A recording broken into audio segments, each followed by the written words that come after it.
The steel jaws of the pruning shears snapped shut. I held the severed stem of the imported orchid, tracing the bruised white petals with my thumb.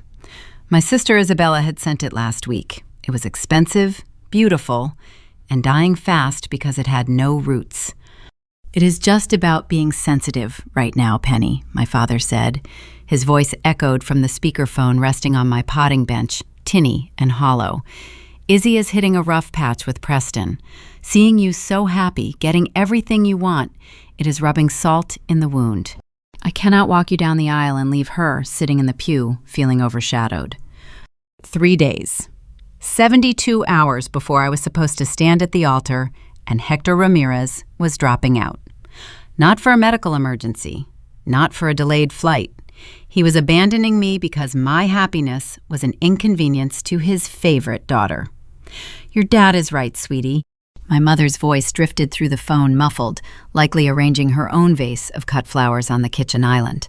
"Just walk alone. It is a very modern thing to do anyway. It is not a big deal.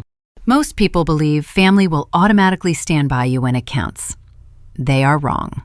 Sometimes the people who share your blood are just waiting for the right moment to let you fall. If you have ever watched your own achievements get pushed aside so someone else could wear a crown they did not earn, take a second to hit subscribe. Drop your age in the comments and let me know where you are watching from tonight. This is Cherry Vengeance, and trust me, you will want to stay for this one. I set the dead orchid on the dirt-covered table. I did not yell. I did not ask them how they could justify ruining my wedding to spare a grown woman's ego. The tears I might have shed a decade ago had dried up long ago, replaced by a cold, clinical clarity. My mind flashed back to a middle school gymnasium. I was 12 years old, standing proudly next to a poster board detailing the root systems of native Montana flora. A blue first-place ribbon hung from the corner. Next to me sat 2 empty metal folding chairs. My parents had skipped the state science finals because Isabella had a preliminary tryout for the junior varsity cheer squad. The pattern was not new, only the stakes had changed. "Okay," I said. My voice was level. "I understand." My father let out a loud breath of relief. "Oh, thank goodness. You are always the practical one, Penny. We will sit in the back. Make a quiet exit. We have to help Izzy set up her anniversary party later that evening anyway." "See you Sunday," I replied, and ended the call. I picked up my phone. My thumb navigated to a secure cloud drive, opening a digital folder I had maintained for the past 6 months. The folder was simply titled Receipts. I uploaded the automatic audio recording of the phone call, watching the green progress bar fill until the file locked into place. Outside the greenhouse, the Bozeman wind rattled the glass panes. I was 29, the founder of a botanical formulation company that my family dismissed as a little weed-picking hobby. I was used to the cold. I thrived in it. I opened a text thread to Elias Thorne, the man I was marrying. To my parents, Elias was nothing but a wilderness guide who drove a dusty Ford Bronco, wore faded flannel, and lacked the flashy leasing power of Isabella's husband. They had no idea who Elias actually was, nor did they care to look past the dirt on his boots. I typed quickly, "Dad just dropped out. He is not walking me. Izzy feels overshadowed." I set the phone face down on the wooden bench and turned back to my potting soil. I expected a phone call, perhaps a long message of comfort or an offer to come over. 30 seconds later, the screen illuminated with a single incoming text. Elias did not offer pity. He did not offer outrage. "Do not worry," the message read. "I know exactly who to call." To understand why my father felt comfortable tossing my wedding aside with a single phone call, you have to understand the currency that dictated our family dynamic. That currency had a name: Preston. My brother-in-law was a real estate developer. He wore suits with aggressive pinstripes, drove vehicles with European badges, and made sure everyone within a 50-foot radius knew how much he paid for his vacations. He also funded the illusion of my parents' wealth. He paid the initiation fees for their country club membership. He covered the lease on my mother's luxury sedan. In exchange, Hector and Vivian Ramirez handed over their dignity and their loyalty. Preston bought the room, so Preston called the shots. 2 weeks before my father canceled on me, we sat around a mahogany table at a high-end steakhouse in downtown Bozeman. The lighting was low, the bill was going to be steep, and the power dynamic was suffocating. Elias and I sat near the edge of the booth, nursing our waters. Preston sat at the head, swirling a very expensive glass of Cabernet, holding court. "So, Elias," Preston said, projecting his voice so the neighboring tables could hear, "still dragging tourists up the Bridgers? When are you going to settle down and get a real job? A guy your age should be thinking about equity, not how many hiking trails he can memorize." My father let out a short, subservient laugh, eager to align himself with the man paying for his ribeye. I felt my jaw tighten. I opened my mouth to defend the man I loved, but Elias placed a warm, calloused hand over my knee beneath the table. He did not look embarrassed. He did not look angry. He looked at Preston the way a scientist observes an interesting, albeit harmless, insect. "I like the trails," Elias said. His voice was a calm, steady baritone.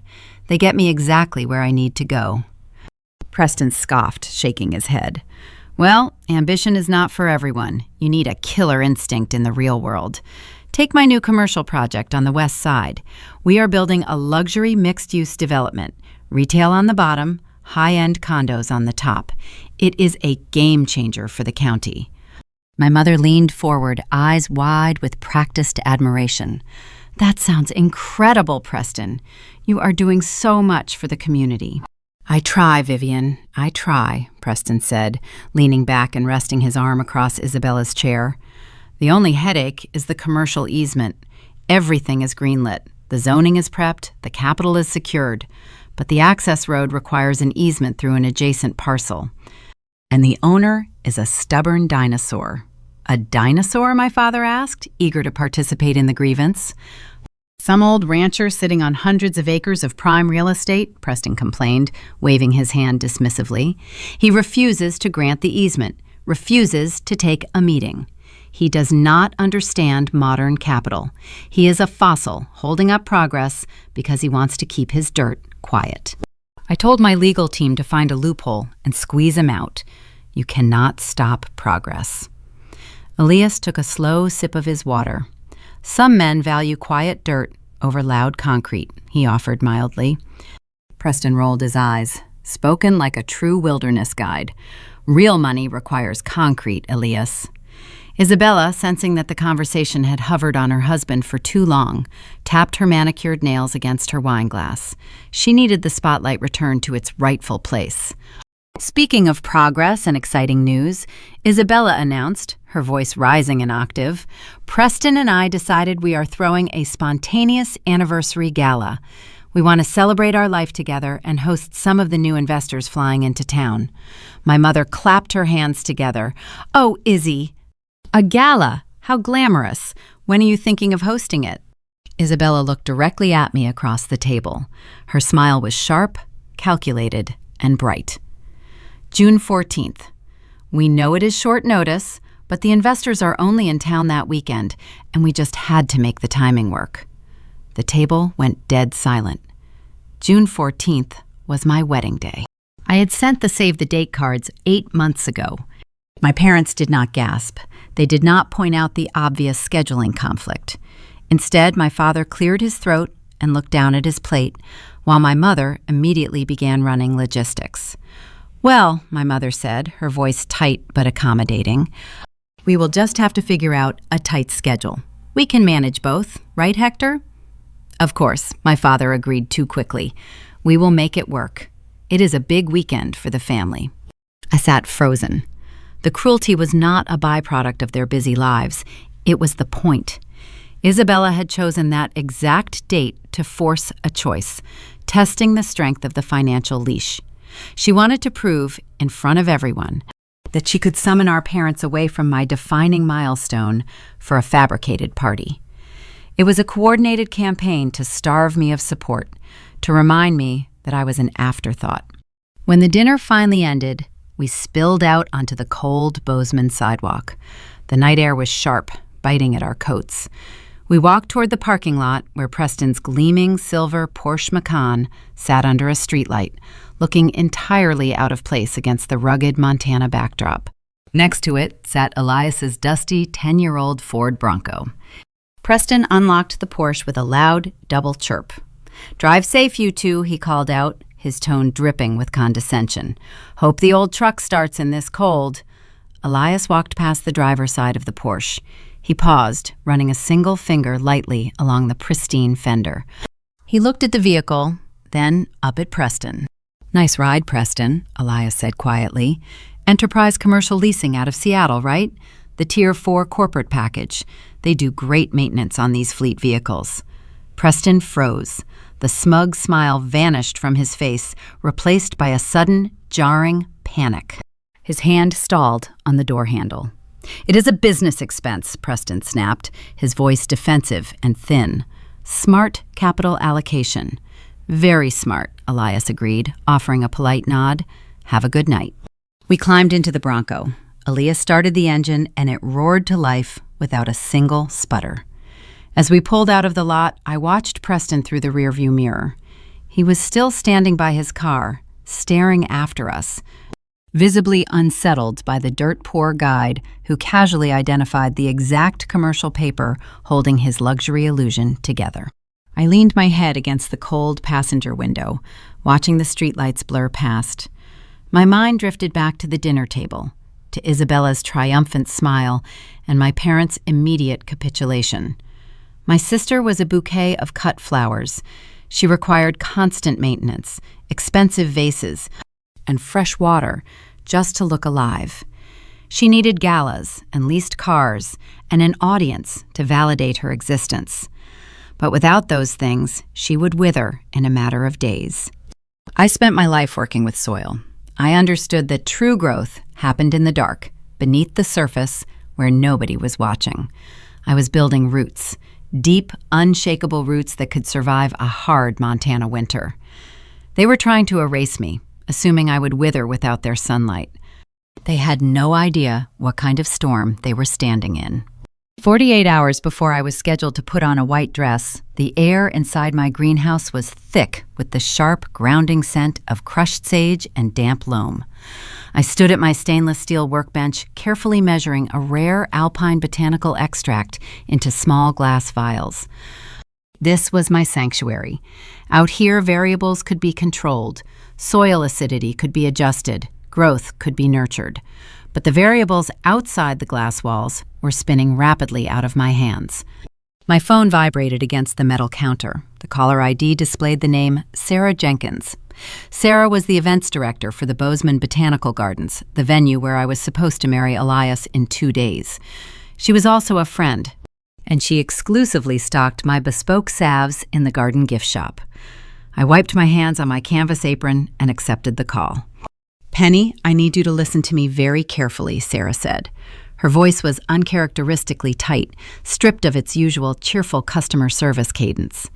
"Your brother-in-law, Preston, is currently sitting in my outer office. He just placed a thick manila envelope full of cash on my desk and asked for the buyout price to secure the entire garden property for this Saturday night." My hand froze over a glass vial. The sheer audacity of the move hit me like a physical blow. He was not just trying to overshadow my wedding by hosting an anniversary gala on the same night. He was trying to buy the exact ground out from under my feet. "What did you tell him?" I asked, my voice dropping to a low, rigid whisper. "I told him our contracts do not have buyout clauses for private events," Sarah replied. He laughed and said everyone has a number.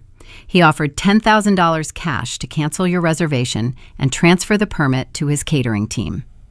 I told him to leave my office before I call the police. "Penny, he is standing in the lobby right now making phone calls. You need to handle this. Do not sign anything, Sarah. I will be right there." I hung up the phone and stripped off my apron. The gloves hit the counter with a heavy thud. Preston thought his leased wealth allowed him to bypass basic human decency. He thought he could write a check and erase my existence. I grabbed my keys and marched out of the greenhouse. The Montana sun was high and unforgiving. Just as I reached the gravel driveway, a sleek black Lincoln Navigator pulled through the front gates. The vehicle parked perfectly parallel to my front porch, the engine humming with a quiet, expensive purr. The driver's side door opened. Maya Thorne stepped out onto the gravel. Maya was Elias's older sister. She lived in Chicago, where she operated as a senior corporate attorney for a firm that handled multi-tier acquisitions. She wore a tailored charcoal suit that commanded the space around her, paired with a silk blouse and a gaze that missed nothing. Maya fought her way up the corporate ladder by dismantling arrogant men in boardrooms before they even finished their morning coffee. "Get in," Maya said. The command was smooth, but left no room for debate. I stopped halfway to my own car. "How did you know?" "Elias called me," Maya replied, opening the passenger door of the Navigator for me. "He handles the mountains. I handle the liabilities. Your brother-in-law is a liability. Get in the car, Penelope. We are going to lunch." "You need to eat, and we need to establish a perimeter." I slid into the leather passenger seat. The interior of the vehicle smelled like bergamot and fresh paper. Maya merged back onto the main road, heading toward downtown Bozeman. She drove with the same precision she likely used to draft legal briefs. We arrived at a high-end bistro on Main Street, the kind of place with exposed brick, low ambient lighting, and waiters who memorize your sparkling water preference. Maya requested a corner booth facing the door. She ordered a salad and a black coffee. I ordered a sandwich I already knew my stomach would reject. "Your family views your boundaries as a challenge," Maya said, cutting straight to the heart of the issue before the waiter even brought our drinks. "They are not merely neglecting you. They are running a coordinated offensive because your independence is a direct threat to their hierarchy. Preston uses money to control your parents. You do not require his money, which means he cannot control you. He hates that." I traced the condensation on my water glass. "I know. I just never thought they would go this far. Trying to buy my venue 2 days before the ceremony. It feels unreal." "It is desperation," Maya corrected. "People who are secure in their power do not carry envelopes of cash to botanical gardens. They do it because the illusion is slipping." Before I could respond, the brass bell above the bistro entrance chimed. I looked up and felt the blood drain from my face.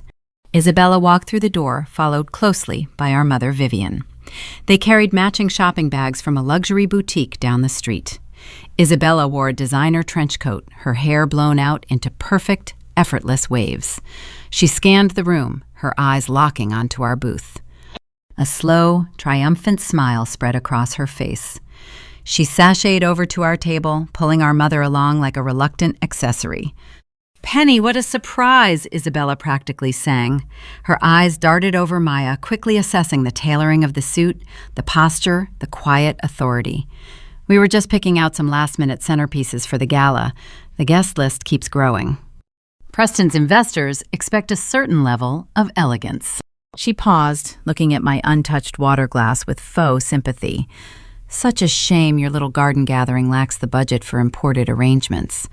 But I suppose wildflowers are very charming, in a rustic sort of way." My mother offered a tight, nervous smile, refusing to meet my eyes. "Hi, sweetie. Are you ready for the big day?" I opened my mouth, but Maya raised a single manicured hand, resting it gently on the edge of the table. The subtle movement commanded the entire space. "You must be Isabella," Maya said. Her voice was smooth, melodic, and terrifyingly calm. "Elias has mentioned you." Isabella preened, adjusting the strap of her leather handbag. "Oh, well, I hope it was all good things." Maya offered a smile that did not reach her eyes. "He mentioned your husband is in commercial real estate development. Fascinating industry. I analyze distressed debt portfolios in Chicago. We see a lot of developers like Preston." Isabella frowned, her triumphant posture faltering slightly. "Like Preston?" "Yes," Maya continued, her tone casual, as if discussing the weather. "Men who are highly leveraged. Men who use mezzanine financing to cover the gaps in their primary loans. It is a very delicate, high-wire act. One missed interest payment, one breach of a liquidity covenant, and the bank calls in the entire note. The leased cars go back. The country club dues bounce. The house of cards folds. Isabella's smile vanished. The color rushed out of her cheeks, leaving her pale beneath her expensive makeup. She blinked rapidly, her gaze darting between Maya and me. I do not know what you are talking about. Preston is incredibly successful. He is securing major capital this weekend. Of course he is, Maya said, lifting her coffee cup. I am just a lawyer. I tend to look at the liability filings, not the party invitations. Enjoy your centerpieces, Isabella. I hope they last the week. Isabella opened her mouth to snap back, but no words came. She looked at our mother, grabbed her arm, and practically dragged her toward the exit without ordering food. The brass bell chimed a second time, signaling their retreat. I stared at the empty space they left behind, my heart hammering against my ribs. I had never seen anyone dismantle my sister's superiority so quickly, using nothing but polite conversation. That, Maya said, setting her coffee cup down with a soft clink, is how you handle a bully. You do not raise your voice. You do not argue about flower arrangements. You show them the cliff they are dancing on. I looked at Maya, feeling a strange mixture of awe and profound grief. My own family was actively working to destroy my joy, and a woman I had known for 2 years was sitting across from me, drawing a line in the sand. You need to build a fortress, Penelope, Maya said, her voice softening, losing the corporate edge. They will keep taking until there is nothing left. I looked down at my hands. My fingernails still held faint traces of potting soil. I know I need to shut the door. I know they are toxic. But a small, pathetic part of me still wants my dad to walk me down the aisle. I just want him to choose me. Just once. Maya reached across the table and took my hand. Her grip was grounding, warm, and fierce. We protect our own, Penny. Your father has a choice to make. If he fails you, I promise you, the Thorne family will stand as your shield. You will not face that altar alone. We finished our lunch in quiet solidarity. Maya drove me back to my property, the tires crunching over the gravel driveway. I thanked her, feeling a renewed sense of armor settling over my shoulders. But as I stepped out of the Navigator and turned toward the greenhouse, I froze. A weathered, vintage pickup truck was parked near the loading bay doors. Standing beside it, examining a tray of sage seedlings, was an older man wearing a faded Stetson hat and a canvas jacket. He looked like an ordinary ranch hand, the kind of man who blended into the Montana landscape without making a sound. But I knew exactly who he was. And judging by the unread text message that suddenly illuminated my phone screen from my father, the day was far from over. I walked toward the vintage pickup truck idling near the loading bay doors of my greenhouse. The man standing beside it was Harrison Caldwell. To the uninformed observer, Harrison was just another aging Montana rancher. He wore a faded Stetson, a canvas jacket frayed at the cuffs, and leather boots coated in authentic mud. My parents had seen him once at a local diner and dismissed him as rural background noise. They did not know that Harrison Caldwell owned the land beneath the diner, the bank that financed it, and roughly half the commercial zoning rights in Gallatin County. He was a billionaire land baron who preferred the company of horses to board of directors meetings. We had met 2 years ago when traditional veterinarians recommended euthanizing his prized quarter horse due to a severe hoof infection. I spent 3 sleepless nights formulating a highly concentrated botanical salve using a proprietary blend of alpine extracts and antimicrobial root compounds. It worked. The horse walked within a week. My family called my business a little weed-picking hobby, but that hobby earned me the quiet, unshakable loyalty of the most powerful man in the state. You look like you just went 10 rounds with a wildcat, Penny, Harrison noted, his voice a low, gravelly rumble. Just dealing with some wedding logistics, Harry. The joy of family dynamics. He did not buy it. He studied my face, seeing right through the polite deflection. I came for the new batch of salve, he said, gesturing to the crate of glass jars on the bay table. But I have time for a cup of coffee if you need to talk. You are pale. I poured him a cup from the thermos on my workbench. We stood in the warm, earthy air of the greenhouse. I had spent months holding the pain inside, maintaining a stoic front. But the events of the last few hours, combined with the gentle concern of a man who was practically a stranger compared to my own blood, finally cracked my defenses. I told him everything. I told him about the canceled aisle walk. I told him about the anniversary party designed to eclipse my ceremony. I explained how my father abandoned his role to appease my brother-in-law. Harrison listened in silence. He did not offer empty platitudes. He took a slow sip of his black coffee, his jaw tightening beneath his weathered skin. "What is the name of this brother-in-law?" Harrison asked, his tone shifting from comforting to sharp. "Preston," I replied, wiping a stray tear from my cheek. "Preston Hayes. He is a developer. He holds the purse strings for my parents, so he gets whatever he demands." Harrison paused. He lowered his coffee cup slowly, placing it on the metal counter. A dark, cold recognition flared in his eyes. He tilted his head slightly, putting the pieces together. "Preston Hayes," Harrison repeated. "Building that mixed-use concrete eyesore on the west side. Needs a commercial easement to break ground." I blinked, surprised by his specific knowledge. Yes, he was complaining at dinner last week about some stubborn landowner blocking his access road. He called him a dinosaur. A slow, dangerous smile crept onto Harrison's face. It was the kind of smile that preceded a reckoning.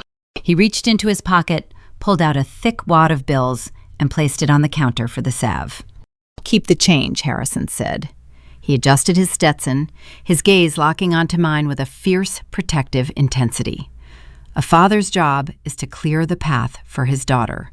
If he will not do it, someone else will. He tipped his hat, picked up the crate of salves, and walked back to his truck. I watched him drive away, the gravel crunching beneath his tires, leaving me alone with the profound realization that Preston's dinosaur was about to become an extinction-level event. I barely had time to process the interaction before my phone buzzed on the workbench. The screen illuminated with a new text message. It was my father. I unlocked the device, expecting a follow-up to our morning conversation, perhaps a sliver of remorse. Instead, I stared at a message that redefined the boundaries of conditional love. "Penny, we have a situation. Preston's investors need premium seating at the reception. Elias has too many extended relatives attending anyway. You need to uninvite the Thorne family to make room. If you cannot accommodate this, I am going to have to pull my $500 contribution for the florist. We must prioritize." I read the words 3 times to ensure my mind was not playing tricks on me. My father was demanding I cut my future in-laws, the very people who had treated me with nothing but warmth and respect, to provide front-row seats for a real estate developer's business associates. And he was holding a meager $500 floral check over my head as a weapon of compliance. He thought I was desperate. He thought the threat of financial withdrawal would force me into submission, just as it always did with my mother. He assumed I valued his minor contribution more than my own dignity. I did not cry. I did not draft a long, emotional paragraph explaining how deeply he had hurt me. I realized that trying to reason with someone who only respects leverage is a waste of breath. I placed my fingers on the keyboard and typed a single, definitive word. No. I hit send. I did not wait for his response. I walked over to my desk in the corner of the greenhouse, opened the top drawer, and pulled out my personal checkbook. I grabbed a dark ink pen and wrote Hector Ramirez on the pay line. In the numerical box, I wrote 500.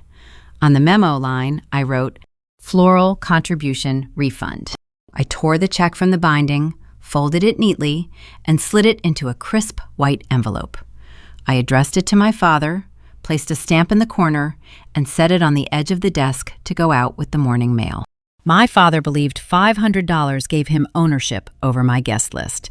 He thought it bought him the right to humiliate my fiancé's family. I was returning his money, and with it, I was revoking his remaining access to my life. I did not need his conditional scraps to fund my wedding, nor did I need his permission to protect the people I loved. The envelope sat there, a silent testament to a bridge burned by my own hand. It felt incredibly liberating. I looked around my greenhouse, breathing in the scent of wet earth and growing things. I had drawn a hard line. I had said no. But standing up to my family always came with an immediate, escalating retaliation. My mother was scheduled to join me for my final wedding dress fitting the next morning. It was the only traditional bridal experience we had planned to share. I looked at the check sitting on the desk and felt a cold knot form in my stomach. By tomorrow, Hector would see my message. He would see that I had refused to bow to Preston, and I knew, with sickening certainty, that my mother's presence at the bridal boutique was about to become the next casualty of their war against my independence. The morning of my final dress fitting dawned crisp and clear, the kind of sharp Montana morning that usually made me feel alive. Today, however, it felt like an interrogation spotlight. I stood in the center of my bedroom holding my phone. The screen displayed a text message from my mother, received 15 minutes ago. Penny, I am so sorry, sweetie, but Izzy is having an absolute meltdown about her nail appointment for the gala. The salon double booked her, and she needs me there to help smooth things over with the manager. You know how she gets. I will not be able to make the fitting. You look beautiful in everything anyway. Send pictures. I stared at the words until they blurred. A nail appointment. My mother was skipping the only bridal milestone we had agreed to share, a moment mothers and daughters are supposed to cherish, because my 30-year-old sister was throwing a tantrum over a manicure for a fabricated anniversary party. I did not reply. I locked the phone, grabbed my keys, and drove to the bridal boutique in downtown Bozeman alone. The boutique was a haven of tulle, silk, and soft lighting. The owner, a sweet older woman named Clara, ushered me into the fitting room with a warm smile that only made the ache in my chest sharper. I stepped into the dress, a simple, elegant sheath of ivory crepe with delicate botanical lace climbing the bodice. It fit perfectly. Clara helped me onto the pedestal in front of the floor-to-ceiling mirrors. "Where is Vivian today?" Clara asked gently, adjusting the train. She was so excited to see the final alterations. "She had a scheduling conflict," I managed to say, keeping my voice even. I looked at my reflection.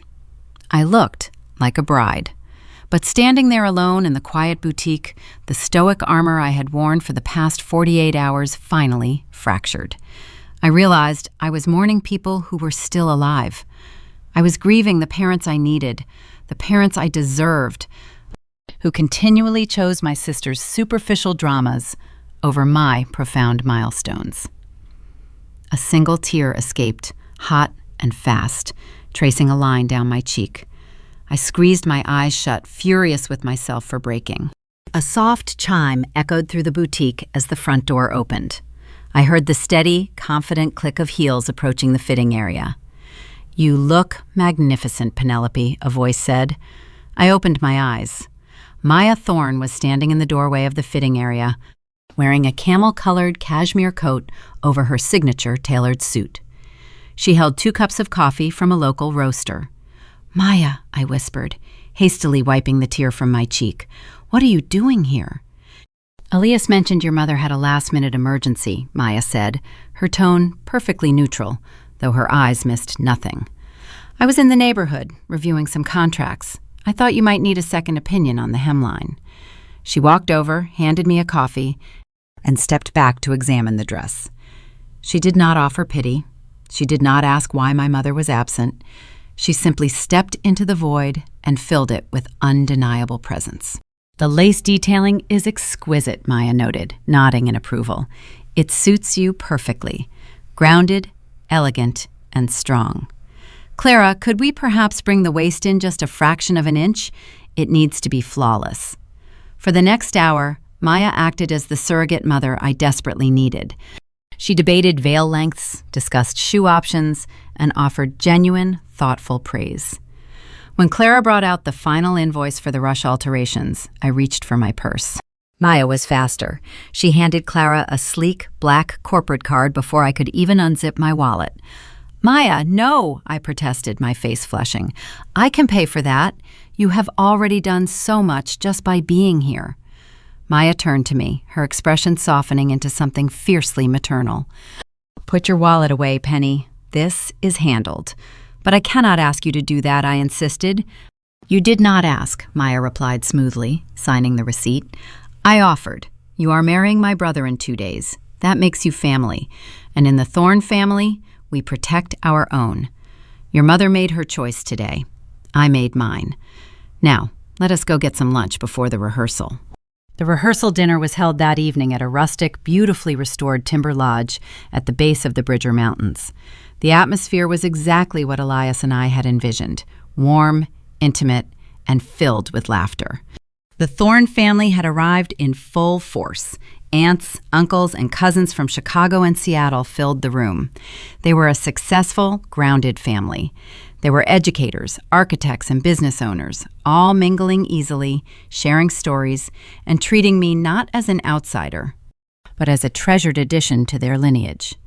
Conspicuously absent were the 4 chairs reserved near the head table. My parents, my sister, and Preston had not arrived. I spent the first hour greeting Elias's relatives, thanking them for traveling, and trying to ignore the gaping hole on my side of the room. I kept glancing at the heavy wooden doors of the lodge, hoping against logic that my father would walk through them, full of apologies, ready to claim his seat. By the time the main course was served, the doors remained firmly closed. I excused myself to the restroom, needing a moment of quiet. I locked myself in a stall and pulled out my phone, intending to check the time. Out of habit, I opened Instagram. The first image on my feed was a story posted by Isabella, uploaded 30 minutes ago.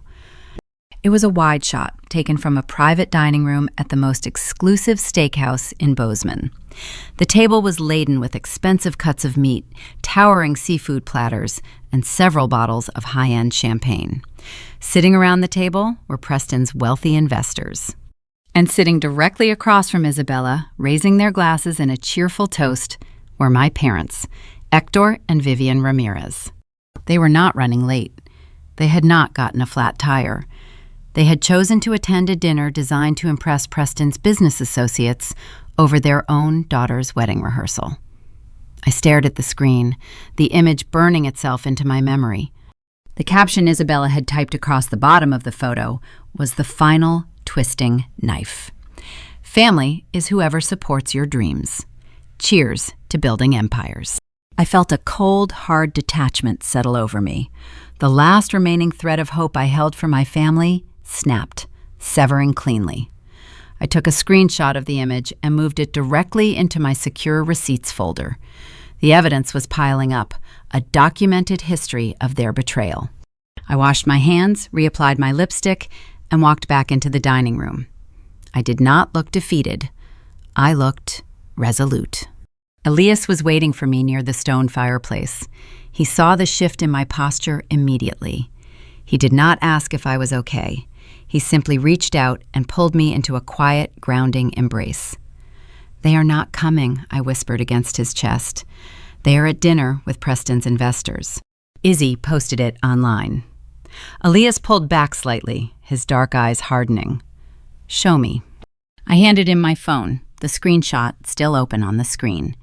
He looked at the image, taking in the opulent spread, the smiling faces of my parents, and the smug caption. A muscle flickered in his jaw. The calm, easygoing wilderness guide vanished, replaced by a man who navigated corporate warfare with lethal precision.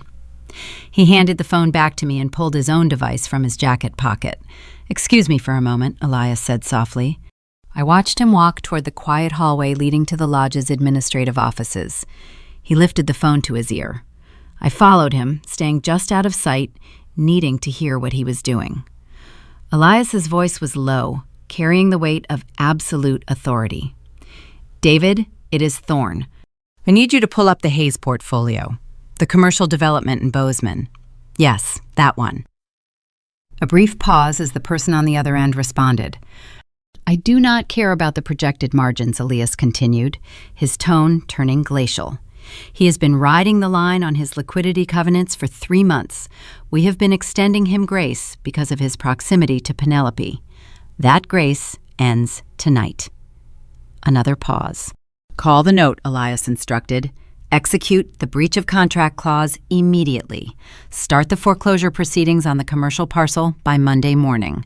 And David, make sure the primary lender is aware of his over-leveraged position. Let us see how long his investors stick around when the foundation crumbles.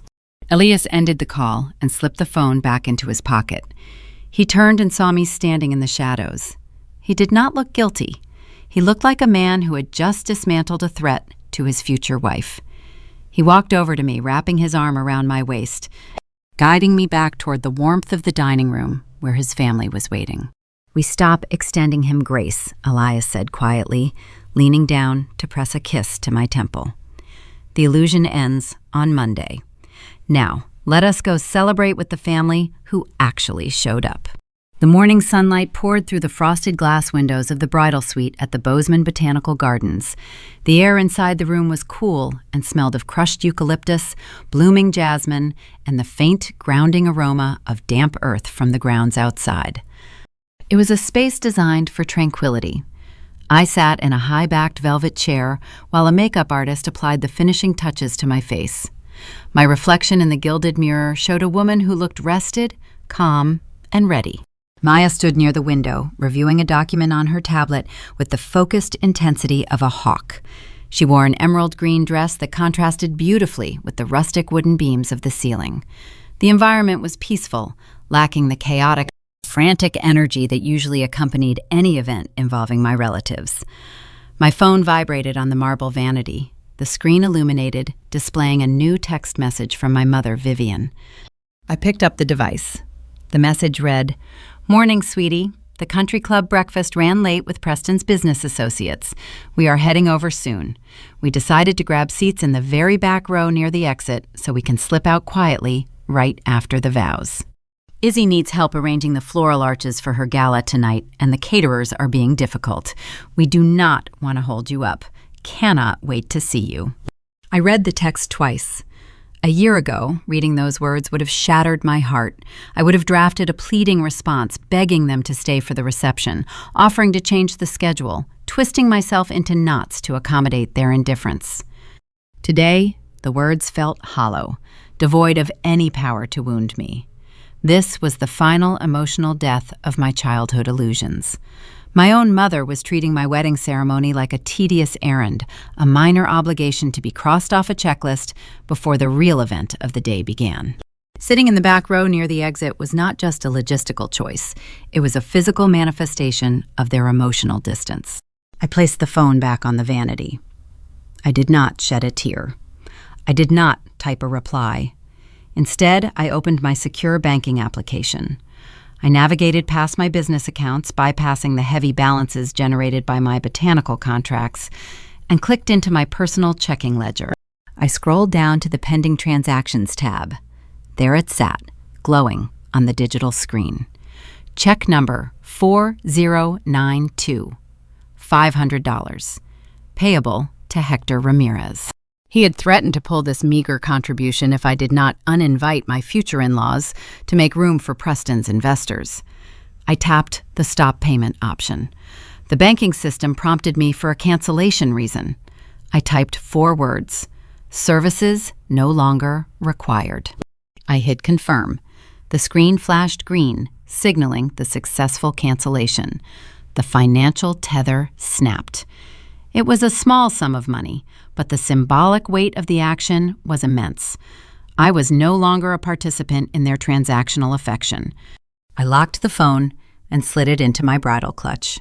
From the second-story window of the bridal suite, I had a clear, unobstructed view of the main gravel parking lot. The crunch of heavy tires drew my attention. Preston's silver Porsche Macan pulled into a reserved spot near the entrance, kicking up a cloud of dry Montana dust. My father stepped out of the passenger side, adjusting his tie and frowning at the rustic wooden sign marking the venue entrance. My mother emerged next, holding the hem of her dress away from the dirt with a look of practiced disdain. Isabella stepped out last. She wore a floor-length pale champagne gown covered in intricate beading that caught the sunlight. It looked suspiciously close to bridal white. It was a classic, desperate tactic to draw focus. Preston locked the car, the obnoxious double chirp echoing across the quiet lot.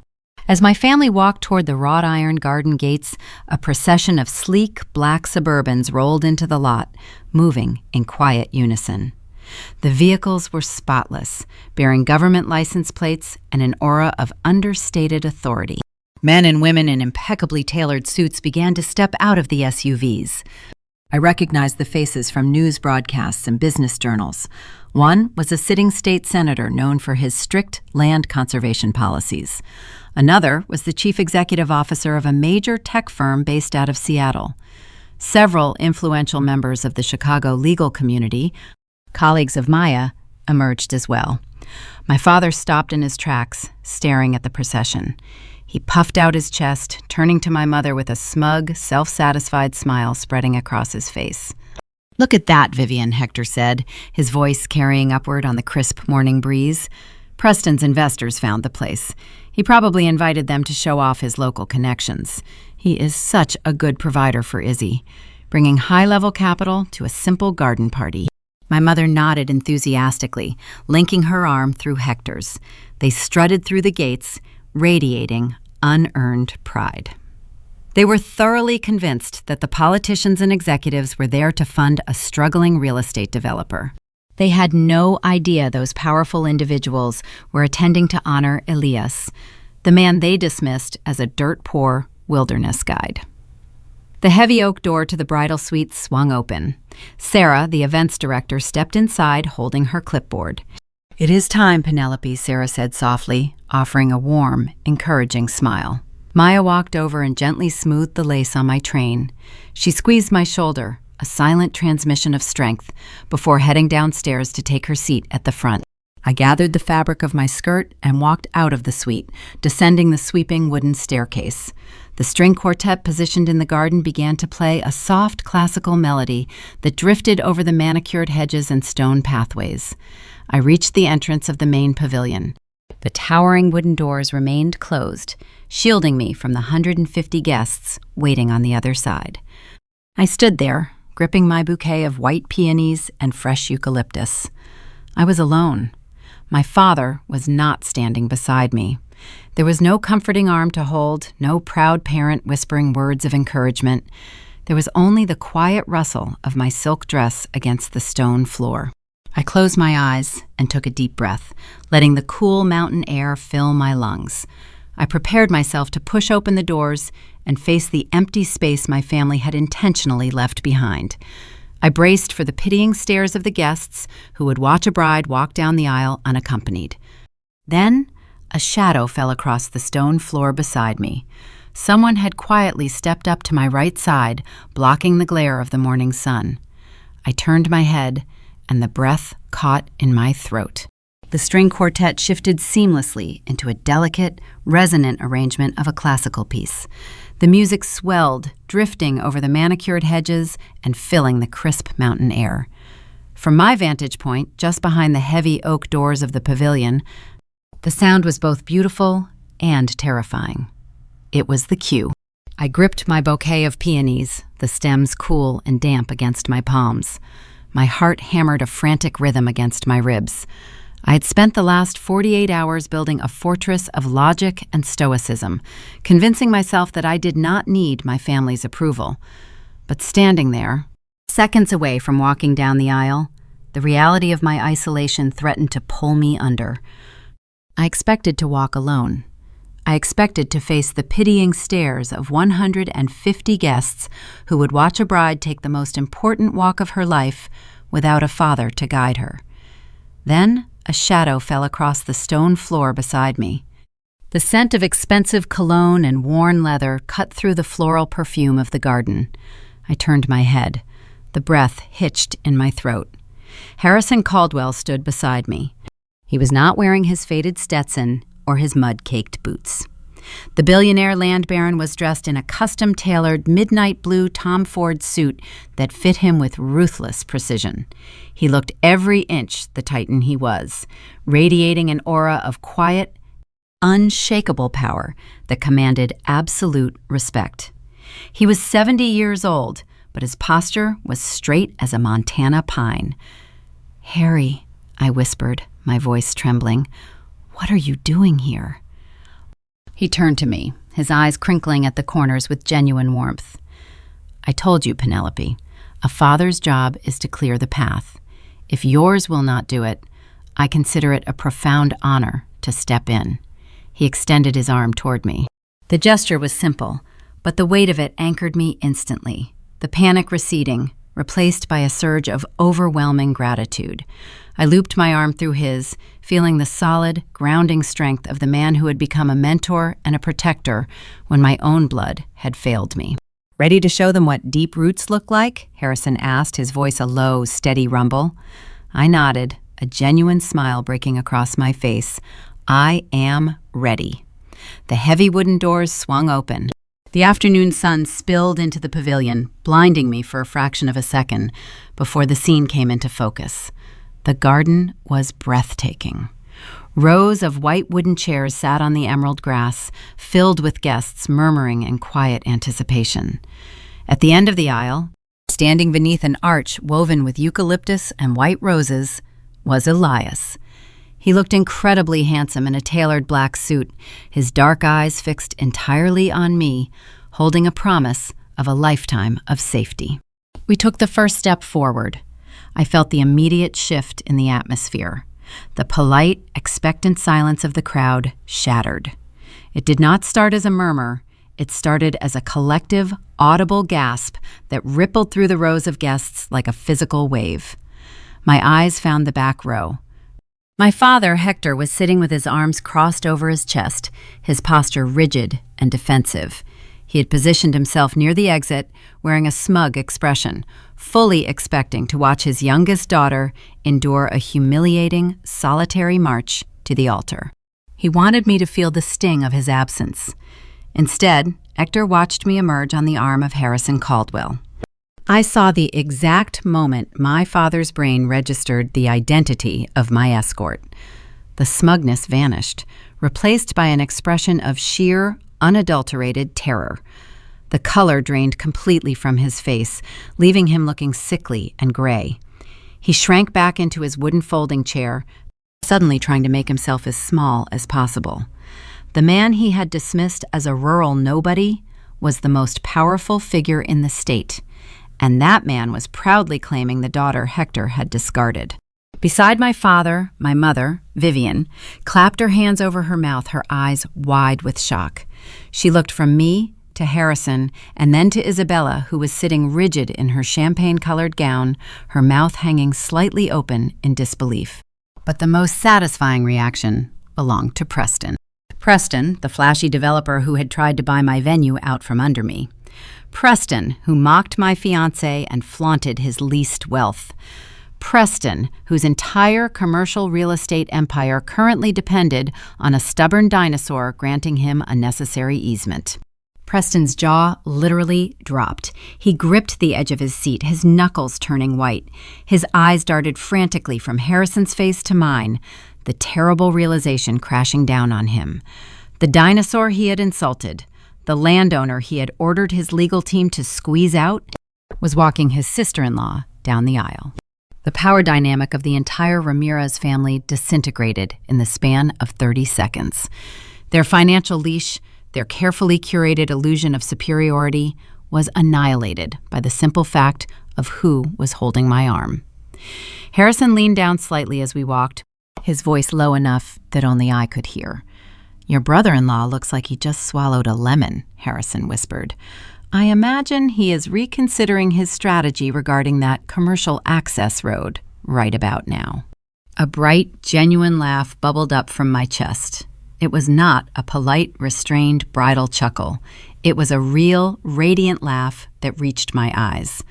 The photographer's flash went off, capturing the moment perfectly. A bride, glowing with happiness, walking confidently beside a titan. We reached the end of the aisle. The music swelled to a triumphant crescendo and then faded into a respectful silence. Harrison turned to face Elias. The two men looked at each other. There was no posturing, no sizing each other up. There was only the quiet, mutual respect of two men who understood the value of the woman standing between them. Harrison extended his hand. Elias took it, their grip firm and decisive. "Take care of her, Elias," Harrison said, his voice carrying clearly to the front rows. "She is one of a kind." "I have got her, sir," Elias replied smoothly, his eyes never leaving mine. "Always." Harrison stepped back, taking a seat in the very first row, in the chair specifically reserved for the father of the bride. He sat tall, a silent, imposing guardian watching over the ceremony. I turned to face Elias, slipping my hands into his. The warmth of his palms grounded me completely. The minister began speaking, words about commitment and partnership. But the rest of the world faded into the background. I did not look back at the final row. I did not need to see my parents to know they were sitting there, paralyzed by the gravity of their mistake. They had chosen to align themselves with a house of cards, and they were currently watching the wind pick up. We exchanged our vows under the Montana sky. The words felt heavier, more profound, because of the battles we had fought to get to this moment. When Elias slipped the gold band onto my finger, the metal felt cool and permanent. "I pronounce you husband and wife," the minister declared. "You may kiss the bride." Elias leaned in, his lips meeting mine in a kiss that was gentle, grounding, and deeply reassuring. The crowd erupted into applause. We turned to face our guests, our fingers intertwined. We walked back up the aisle together, the newly minted Mr. and Mrs. Thorne. As we passed the back row, I kept my gaze fixed straight ahead, staring out toward the beautiful gardens. I did not spare a single glance for Hector, Vivian, Isabella, or Preston. They were no longer the main characters in my story. They were merely spectators, sitting near the exit, watching a life they were no longer invited to share. The ceremony was flawless. But as we transitioned into the cocktail hour and the evening reception began, the real reckoning was just getting started. My family had arrived expecting to slip out unnoticed. They were about to find out that leaving was no longer an option, and the consequences of their arrogance were waiting for them at the bar. The reception took place under a sweeping canvas tent pitched on the great lawn, illuminated by hundreds of hanging lanterns. Round tables draped in ivory linen surrounded a polished oak dance floor. The seating chart was not an accident. It was a carefully constructed map of my new reality. My parents, Isabella and Preston, found their place cards at table 19. It was tucked into the farthest corner of the tent, situated uncomfortably close to the kitchen service doors. Every time a waiter emerged with a tray of roasted prime rib, the heavy swinging door brushed the back of Hector's chair. For 29 years, my family had positioned me at the edges of their lives. Now, they were experiencing the exact dimensions of that peripheral space. I sat at the head table with Elias, surrounded by the Thorne family, local dignitaries, and Harrison Caldwell. From my seat, I watched the Ramirez family attempt to maintain their dignity. My mother picked at her salad, her eyes darting nervously around the opulent room. Isabella sat rigid, refusing to touch her champagne-colored gown blending into the shadowy corner. But Preston could not sit still. His real estate development was hemorrhaging cash, his investors were losing faith, and the man who held the keys to his survival was sitting less than 50 feet away. Preston saw Harrison Caldwell stand up and walk toward the mahogany bar. To a drowning man, a billionaire ordering a scotch looks like a life raft. Preston smoothed his tie, abandoned his wife, and navigated through the maze of tables. He approached the bar with a wide, practiced smile, projecting the false confidence of a man accustomed to buying his way into closed circles. He ordered a bourbon, stepping smoothly into Harrison's line of sight. "Mr. Caldwell," Preston began, extending his hand. "Preston Hayes, I am Isabella's husband, Penelope's brother-in-law. I have been wanting to speak with you regarding the commercial parcel on the west side. We have a mutually beneficial opportunity regarding the easement." Harrison did not take the offered hand. He looked at Preston the way one might look at a smudge on a clean windshield. Before Harrison could speak, a delicate glass clinked against the polished mahogany bar. Maya Thorne stepped seamlessly between the two men. She wore her emerald dress like a suit of armor, her posture immaculate. "Mr. Hayes is not conducting business tonight, Harrison," Maya said smoothly, offering the older man a warm nod. "He is far too preoccupied with his existing liabilities." Preston frowned, dropping his hand. "Excuse me, this is a private conversation." Maya turned to face him. Her expression was calm, analytical, and lethal. "We met briefly at the bistro, Preston. I am Maya Thorne. What I did not mention during our previous encounter is my formal title. I am the lead counsel for Thorne Enterprises." Preston blinked, the name failing to register for a split second. Then the color drained from his cheeks. Thorne Enterprises was the mezzanine lender holding the distressed debt portfolio for his entire Bozeman development. They owned the paper on his failing condos. "Yes," Maya continued, her voice low enough that only the three of them could hear. "We hold your notes, Preston. All of them. And as of yesterday evening, you breached your liquidity covenants." Preston swallowed hard. His breath hitched in his throat. "Your firm. You work for the holding company." "I do not just work for them," Maya corrected gently. "It is a family firm. My brother serves as the chief executive officer." Preston's eyes widened in horror. His gaze darted frantically across the tent, landing on the head table where Elias sat, laughing easily with my college friends. The man Preston had mocked, the man he called a dirt-poor wilderness guide, was the CEO who controlled his financial existence. Elias was not guiding tourists. He was managing the trust that owned the mountain they hiked on. "The foreclosure proceedings initiate Monday morning," Maya informed him. "I suggest you enjoy the open bar while you still can." Preston stumbled back, bumping into a passing waiter. A tray of water glasses rattled dangerously. Maya picked up her sparkling water and returned to her seat, leaving him hyperventilating near the ice bins. A sharp, ringing sound echoed through the tent as a spoon tapped against crystal. The chatter died down. Harrison stood at the head table, a microphone in his hand. The room fell silent, giving the floor to the Titan. "Weddings are about building futures," Harrison began, his voice projecting easily across the lawn. "Most people look at Penelope and see a beautiful bride. I look at her and see the sharpest scientific mind in this state." He paused, letting the words settle. He did not sound like a savior bestowing a gift. He sounded like a business partner stating a fact.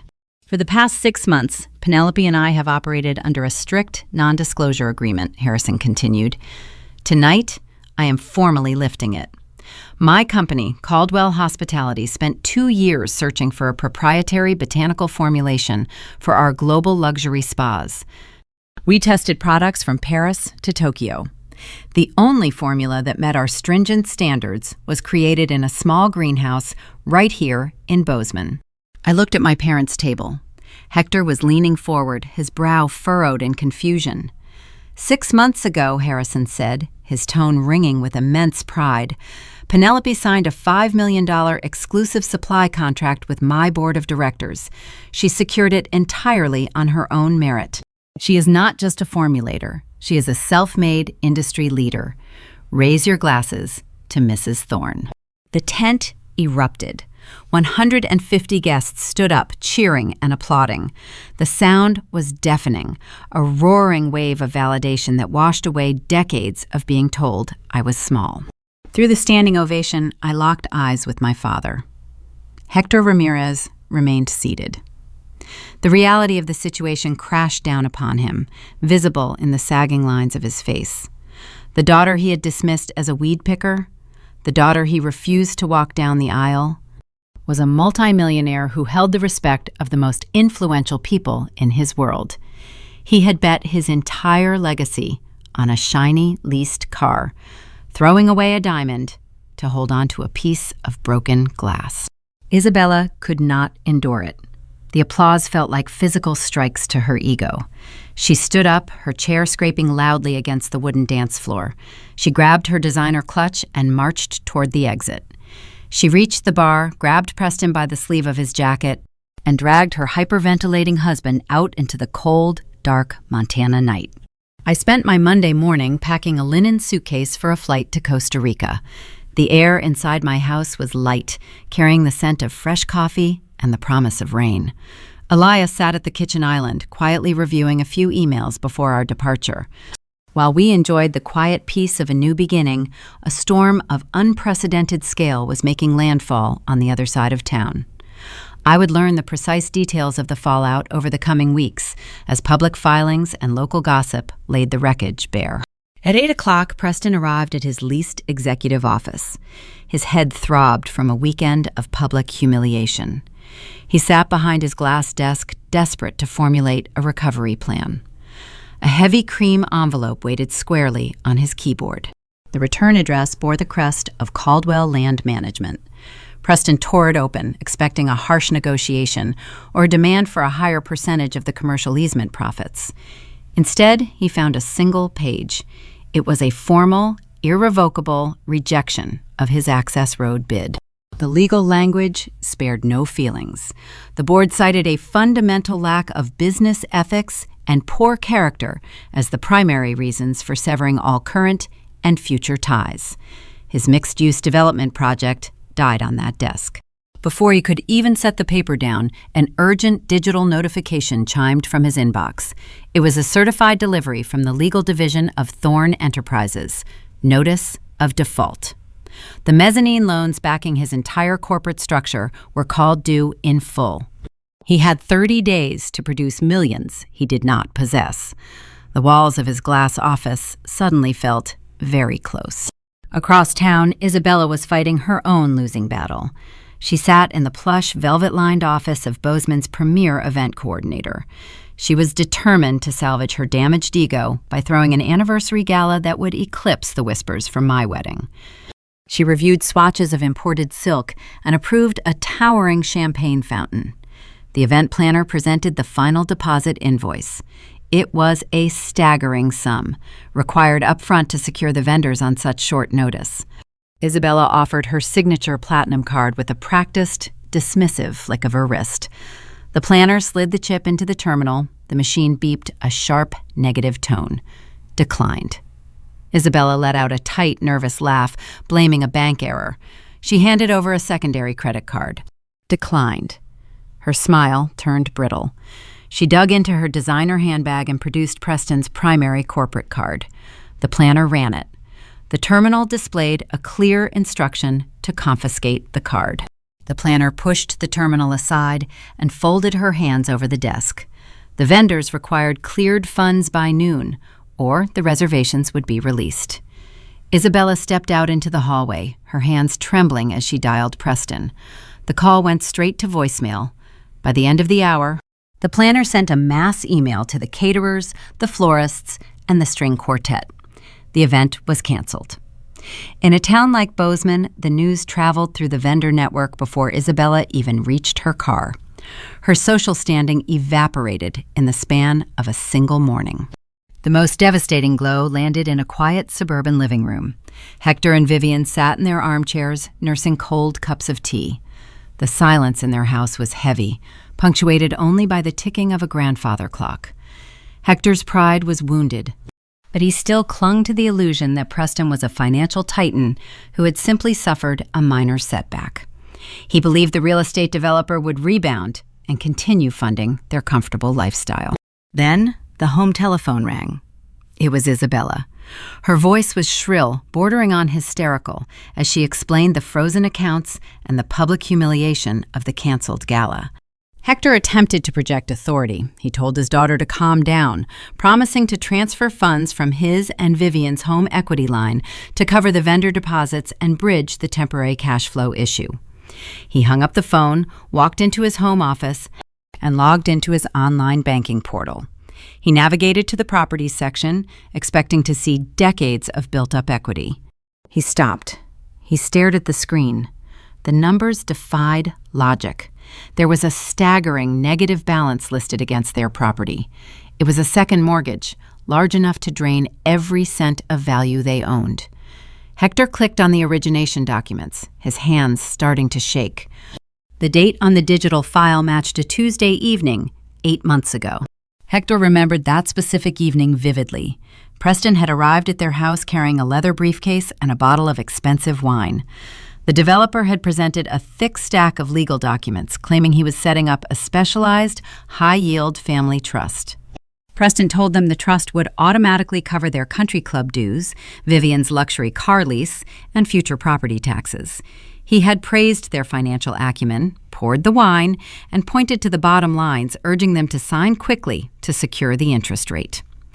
They had signed without hiring an independent attorney, trusting the golden son-in-law implicitly. The truth materialized on the glowing computer screen. Preston had not used his own wealth to fund their lavish lifestyle. He had secretly used their house as collateral to float his sinking commercial development. The leased car, the golf rounds, the expensive dinners, they had paid for all of it themselves, using borrowed money that Preston siphoned from their shelter. He had tossed them scraps of their own equity to keep them docile and loyal to Isabella. Vivian walked into the office, noting the gray, sunken look on her husband's face. Hector turned the monitor toward her. The realization hit them both with the force of a falling beam. They had traded a loyal, brilliant daughter for a con artist who stole their roof. The financial leash they thought tied them to luxury had actually wrapped around their own necks, and Preston had just dropped the rope. They were left with nothing. Their savings were gone, their social status was erased, and their home was headed for foreclosure. Hector picked up his phone. He stared at the blank screen, his breathing shallow. He realized there was only one person left in the state of Montana who possessed the resources to save them from immediate ruin. He opened his contacts and selected my name, preparing to make a call that would set the next wave of consequences into motion. The morning light over the Bridger Mountains was exceptionally clear on Tuesday, casting long, peaceful shadows across the hardwood floors of our new home. Elias and I were in the bedroom, packing our bags for a 2-week honeymoon at a remote eco-resort in Costa Rica. I was folding a linen dress, feeling a profound sense of lightness. The wedding was behind us, the truth was out in the open, and for the first time in 29 years, I felt untethered from the heavy expectations of the Ramirez family. Then, my phone began to vibrate on the nightstand. It was a sharp, continuous buzz. It did not stop. It was the sound of a dam breaking. I set the linen dress in my suitcase and walked over to the nightstand. I picked up the device. The screen was a chaotic waterfall of notifications, scrolling faster than I could read them. Missed calls, voicemails, text messages, and urgent alerts flooded the interface. The sender names were exclusively my blood relatives: Hector, Vivian, Isabella. I unlocked the screen and opened my voicemail inbox. There were 5 messages from my father, all left within the last 30 minutes. I pressed play on the first one, placing the phone on speaker. Penny, Hector's voice trembled, stripped of its usual patronizing authority. It sounded thin, frantic, and older than I remembered. Penny, pick up the phone, please. We are in serious trouble. Preston lied to us. He took out a second mortgage on the house. The bank just sent a notice of default. They are going to take everything. I stood perfectly still, the words washing over me. He paused, taking a ragged breath before continuing. I know Elias's company holds the commercial debt. I know he is the CEO. You have to talk to him, Penny. You have to ask him to show mercy. We will lose the house. We have nowhere else to go. Call me back immediately. The voicemail ended. I did. Penny! Harrison Caldwell! Why didn't you tell us? We had no idea you were securing contracts like that. We are so proud of you, sweetie. But we need your help right now. Preston's project is failing, and he dragged us down with him. Your father is having chest pains from the stress. Please tell Elias to stop the foreclosure. We are family. Family helps family. I read the words again. I read them a third time. There was no apology for abandoning me at the altar. There was no remorse for skipping my final dress fitting. There was no acknowledgement of the pain they caused by choosing Isabella's fake anniversary party over my vows. Instead, there was only the audacity of a demand. They were drowning in the consequences of their own shallow choices, and they expected me to throw them a life preserver. They assumed the daughter they had treated as an afterthought would instantly mobilize her billionaire connections and her CEO husband to bail them out. They still believed they had leverage. They still believed my love was a limitless resource they could mine whenever they ran out of Preston's leased money. My sister's text was the most revealing. Isabella wrote, "Penny, Preston is hyperventilating in the bathroom. The caterers canceled the gala. His investors are gone. You need to fix this with Elias. We are supposed to be sisters. Do not do this to me." She wasn't asking for help. She was blaming me for her husband's collapse. She was furious that the narrative had shifted, that she was no longer the golden child sitting atop a mountain of borrowed cash, and she expected me to repair the pedestal she had just fallen from. Elias walked into the bedroom carrying 2 passports and a leather travel wallet. He stopped near the doorway, taking in the scene. He saw my rigid posture, the glowing screen of the phone, and the cold, unreadable expression on my face. He set the passports on the dresser and walked over to me. He did not ask what was wrong. He already knew. The legal department at Thorne Enterprises had executed the foreclosure notices at 9 o'clock that morning. The shockwaves were hitting the targets exactly on schedule. "They are panicking," Elias stated quietly, his tone analytical, but incredibly gentle. "Yes," I replied, my voice steady. "Preston took out a second mortgage on their house to float his commercial project. They just found out. They are asking you to show mercy." Elias looked at me, his dark eyes steady and grounding. He was giving me the floor. He was giving me the power to decide the fate of the people who had hurt me. "How do you want to handle it?" Elias asked. "I can pause the proceedings. I can restructure the debt. It is your call, Penelope. Whatever you need to find peace, I will execute it." I looked down at the phone. My parents were facing foreclosure. My sister was facing public humiliation and financial ruin. My father, the man who refused to walk me down the aisle to spare Isabella's feelings, was begging for salvation from the very man he mocked for wearing hiking boots to a steakhouse. I thought about the empty chairs at my science fair. I thought about the canceled dress fitting. I thought about the moment I stood alone at the top of the aisle, preparing to face a crowd without a father. I looked up at Elias. The lingering guilt of outgrowing my abusers vanished, replaced by a profound, icy calm. "Let them drown," I said. Elias nodded once, accepting the verdict without hesitation. He did not judge me. He understood that mercy requires repentance, and my family had offered none. I pressed the power button on the side of my phone. The screen prompted me to slide to power off. I swiped my finger across the glass. The screen went black. The endless stream of desperate notifications ceased instantly. I dropped the lifeless device into my carry-on bag and zipped it shut. We drove to the Bozeman-Yellowstone International Airport in comfortable silence. We boarded our flight, leaving the bitter Montana cold behind. As the plane lifted off the tarmac, banking south toward Central America, I looked out the window at the shrinking landscape. Back in Bozeman, the Ramirez family was trapped in a nightmare entirely of their own making. Hector was dialing a number that would never ring. Vivian was crying over a house she no longer owned. Isabella was sitting in a small, leased apartment, staring at a husband who had built their entire life on a foundation of lies and debt. They were frantically searching for the emergency exit, completely oblivious to the fact that I had already walked through it and locked the heavy steel door behind me. The financial leash had snapped, but it had not freed them. It had simply whipped back and struck them down. While they scrambled in the ruins of their illusions, Elias and I were heading toward the jungle, ready to enjoy the peace of an earned victory. But the story was not over. Running from a problem is not the same as concluding it. A locked door only works if you are willing to face the people banging on the other side when you finally return home. And I knew, with absolute certainty, that they would be waiting for me in the lobby of my own empire. The air in Costa Rica was heavy, fragrant, and entirely untethered from the sharp, high-altitude chill of Montana. We were staying at an eco-resort tucked into the dense rainforest canopy, where the only sounds were the rush of the ocean and the calls of howler monkeys. There were no cell towers. There was no Wi-Fi in the bungalows. The isolation was absolute, and for the first 3 days, it was terrifying. For 29 years, my nervous system had been calibrated to a state of constant, low-grade vigilance.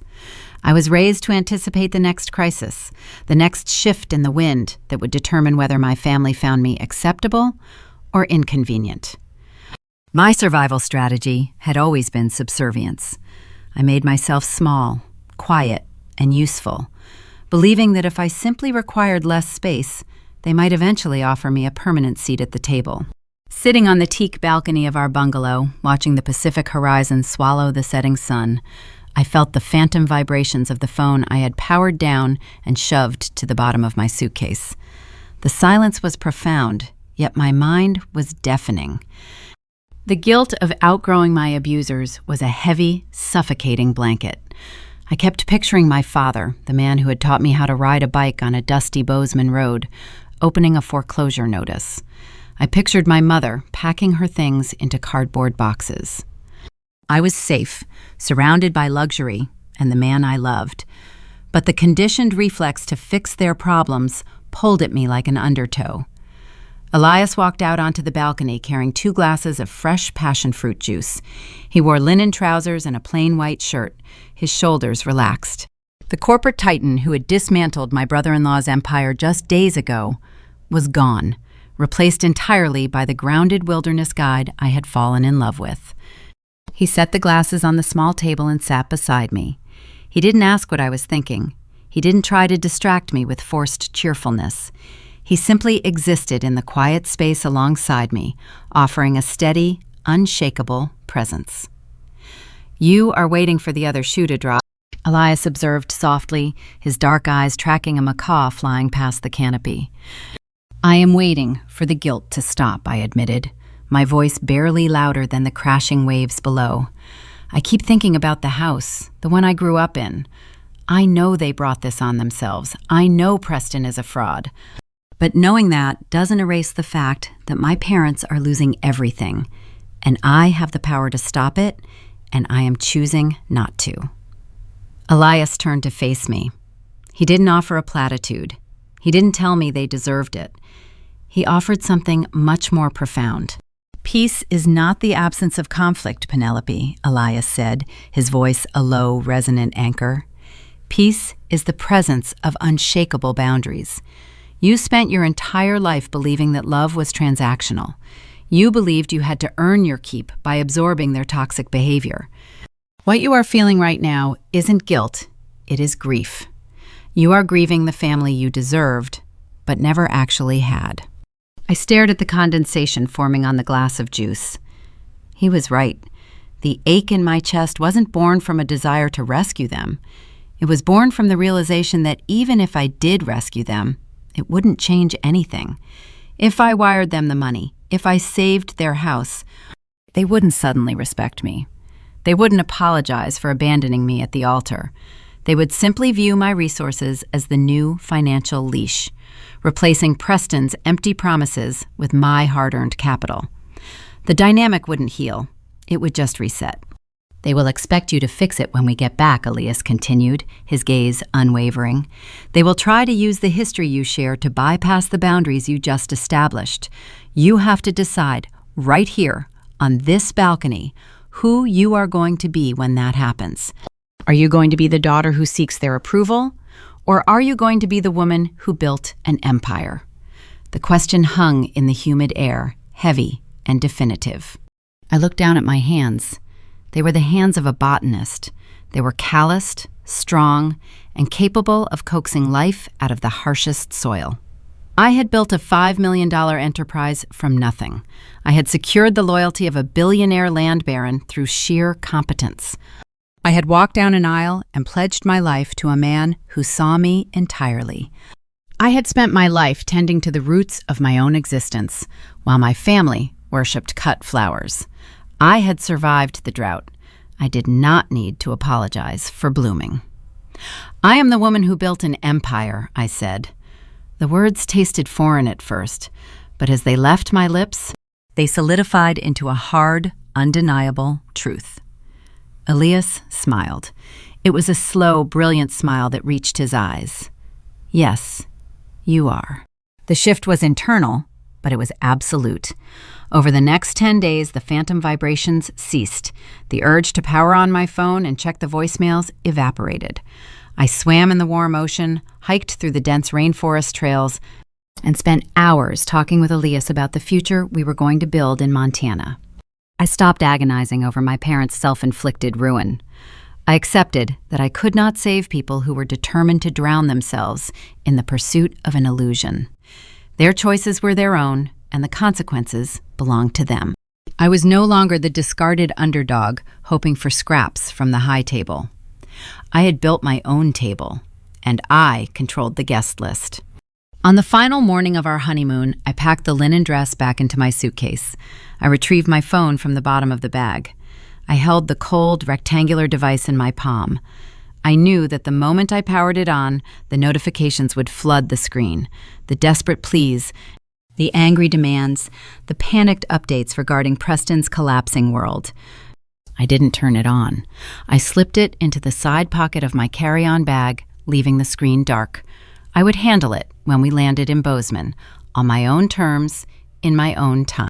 And then the commercial jet back to the bitter cold of Montana. I sat by the window, watching the vibrant green jungle shrink away beneath us. I was returning to the mountains, transformed. The soft, compliant girl who sought her father's approval had died in that greenhouse 3 days before my wedding. The woman flying back was armored, indifferent, and fully aware of her own power. But as the plane banked north, entering the final leg of our journey toward Bozeman, a cold realization settled over me. Ignoring the digital noise was easy when separated by an ocean. The real test of my new boundaries was waiting for me on the ground. My family was desperate, cornered, and entirely stripped of their pride. And cornered animals rarely respect a locked gate without trying to break it down first.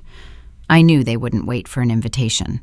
They were going to force a confrontation, and it was going to happen on the very ground I had fought so hard to secure. The air inside my newly expanded botanical facility was meticulously climate-controlled, smelling of distilled lavender and damp earth. It was a Tuesday afternoon, exactly 14 days since my wedding, and I was standing in the glass-walled production lab, reviewing the first major shipment schedule for Caldwell Hospitality. The expansion had been fast, funded by the $5 million contract, transforming my modest greenhouse operation into a state-of-the-art commercial laboratory on the outskirts of Bozeman. Elias was sitting at a sleek conference table just outside the lab, finalizing the transfer of deed documents for our new residential property. Maya Thorne, who had flown back into town that morning to oversee the final restructuring of the bank acquisition, sat across from him. The atmosphere was productive and calm. That calm shattered the moment the heavy glass doors of the front lobby burst open. I looked up from my tablet. The sound of raised voices echoed through the pristine corridor. My receptionist, a sharp young woman named Chloe, was backing away from her desk, her hands raised in a placating gesture. Pushing past her, completely ignoring the security protocols I had established, was the Ramirez family.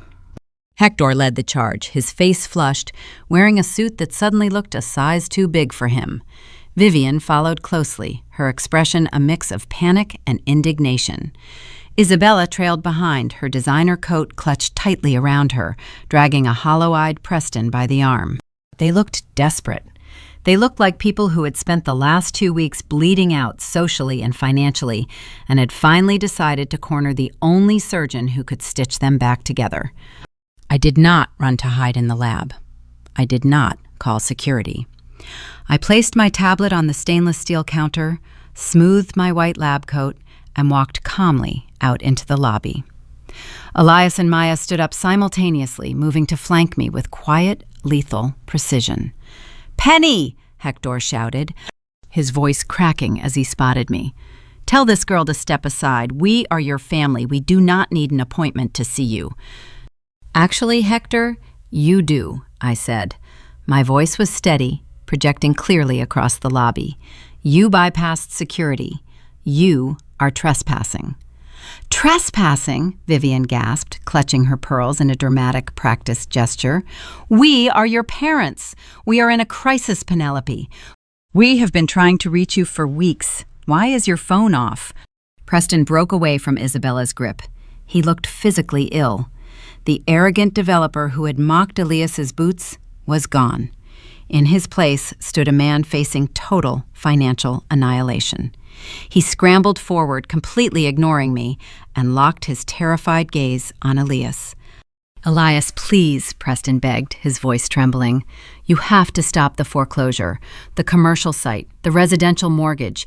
It is all connected. If you call in the mezzanine debt, I lose everything.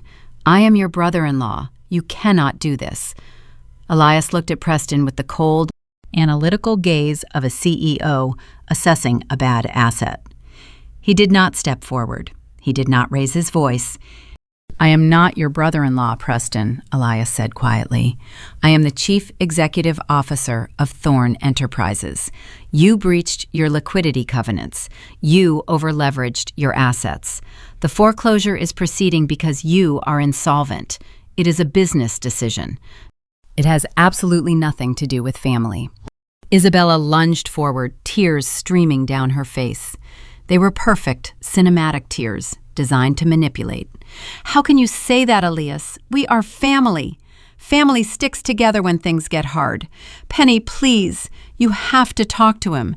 You have to tell him to show mercy. We are supposed to be sisters." "Sisters?" I asked, tilting my head slightly. The sheer audacity of the word coming from her mouth was almost impressive. Hector stepped in front of Isabella, trying to reclaim the patriarchal authority he had surrendered long ago. He pointed a trembling finger at me. "Penelope, enough of this. You are acting like a spoiled child holding a grudge. You are going to tell your husband to stop this nonsense. You owe us respect. We raised you. We provided for you. You will not let our house be taken away because you are having a tantrum over a wedding detail." He said it with such conviction, genuinely believing that the emotional leverage he had wielded for 29 years still existed. He believed he could command me into submission. I looked at the four of them standing in the lobby of the empire I had built. I did not yell. I did not cry. The anger I had carried for so long had crystallized into absolute, unshakable clarity. I turned to Maya. "The portfolio, please." Maya reached into her leather briefcase and pulled out a thick, black portfolio. She handed it to me with a sharp, approving nod. I unzipped the portfolio. It contained physical, printed copies of the digital folder I had meticulously maintained. I pulled out a single sheet of paper and walked toward Hector. I did not hand it to him gently. I pressed it firmly against his chest, forcing him to take it. "That is a certified transcript of the voicemail you left me 3 days before my wedding," I stated, my voice echoing in the silent lobby. "The one where you explicitly said, 'I am not walking you down the aisle. Your sister says it would upset her.' You abandoned me at the altar to spare her ego, Hector. That was not a wedding detail. That was a choice." Hector looked down at the paper, his mouth opening and closing soundlessly. I reached into the portfolio again and pulled out a printed email exchange. I walked over to Vivian, who was shrinking back, and held it up to her face. "This is the email correspondence between Sarah, the venue manager, and myself," I continued, my gaze locked onto my mother's terrified eyes, detailing exactly how Preston attempted to bribe her with $5,000 in cash to cancel my wedding venue 2 days before the ceremony. He tried to buy the ground out from under me so Isabella could host a fake anniversary party. And you, Vivian, skipped my final dress fitting to help her pick out centerpieces for that exact party. Vivian let out a small, strangled sob, covering her mouth with her hand. I turned to Isabella. I pulled out a high-resolution printed screenshot of an Instagram story. I held it out so she could see her own smug face staring back at her. "This is the photo you posted the night of my rehearsal dinner," I said, my voice dropping to a low, lethal register. "The dinner my entire family skipped. You were at a steakhouse, toasting Preston's investors with expensive champagne. You captioned it, 'Family is whoever supports your dreams.'" Isabella stared at the photograph, the crocodile tears instantly drying up as the reality of the documentation set in. I stepped back, standing shoulder to shoulder with Elias and Maya. I looked at the broken, desperate people who shared my blood. "You came here demanding respect, Hector," I said, addressing my father directly. "But respect is a currency. You spent yours on Preston. You allowed him to buy your loyalty, and you allowed him to steal your equity. You handed him the deed to your house because he leased a nice car and bought you golf rounds. You traded your daughter for a fraud." I looked at Preston, who was sweating profusely, staring at the floor. "Elias isn't a dirt-poor wilderness guide, Preston," I stated, delivering the final, crushing blow. "He owns the trust that controls the mountain you hike on. He owns the firm that holds your debt. And the bank that is currently foreclosing on you? Maya's legal department just finalized the acquisition of that bank this morning. Your failure is entirely your own. We did not ruin you. We simply stopped financing your illusions." The silence in the lobby was absolute. The Ramirez family had built their entire worldview on a foundation of lies, and I had just detonated the charges. They were standing in the rubble, completely exposed, with nowhere left to hide. Hector looked at me, a desperate, pathetic pleading in his eyes. "Penny, please, what are we supposed to do?" I looked at him, feeling absolutely nothing. The daughter who would have scrambled to save him no longer existed. "You are going to leave my facility," I said calmly, "and you are going to figure it out yourselves." I turned to Maya. "Call security. Have them escorted off the property. If they return, press charges for trespassing." I did not wait to watch them leave. I turned my back on them, walking back toward the production lab alongside my husband. The heavy glass doors slid shut behind us, locking the chaos out. But the fallout from that confrontation was just beginning, and the social physics of Bozeman were about to undergo a permanent, seismic shift that would leave my family with absolutely nowhere to run. Maya raised a hand, a subtle, commanding gesture that summoned the facility security team. Two men in dark suits stepped forward from the corridor, their expressions stoic and unyielding. They did not need to speak. Their presence was a physical manifestation of the boundary I had just drawn.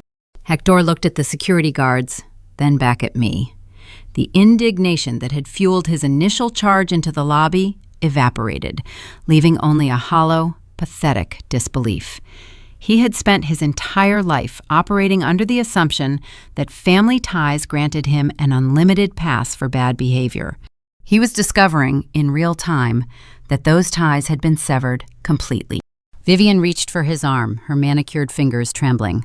"Let's go, Hector," she whispered, her voice barely audible. The performance was over. There was no audience left to manipulate, no leverage left to pull. Isabella did not look at me. She kept her eyes fixed firmly on the polished concrete floor, her shoulders slumped beneath the weight of her designer coat. Preston stumbled slightly as they turned toward the exit, a man completely unmoored. Elias stepped closer, his presence a steady, grounding force.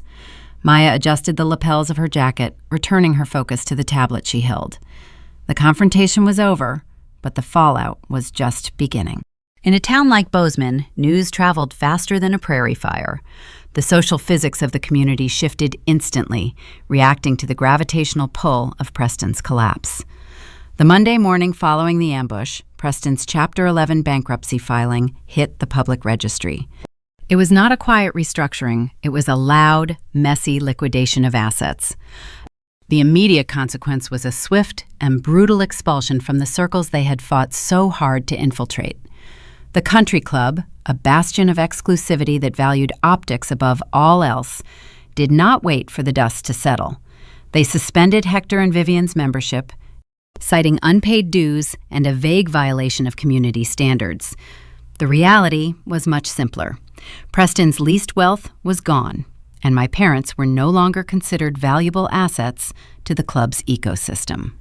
Isabella experienced a similar, devastating fall from grace. The luxury boutique where she had bought her centerpieces quietly canceled her store account. The women who had fawned over her anniversary gala plans suddenly stopped returning her calls. The superficial friendships she had cultivated, built entirely on shared expenditures and mutual posturing, dissolved the moment her credit cards started declining. The final, crushing reality hit when the bank seized Preston's leased Porsche and the expansive house they rented in a gated community.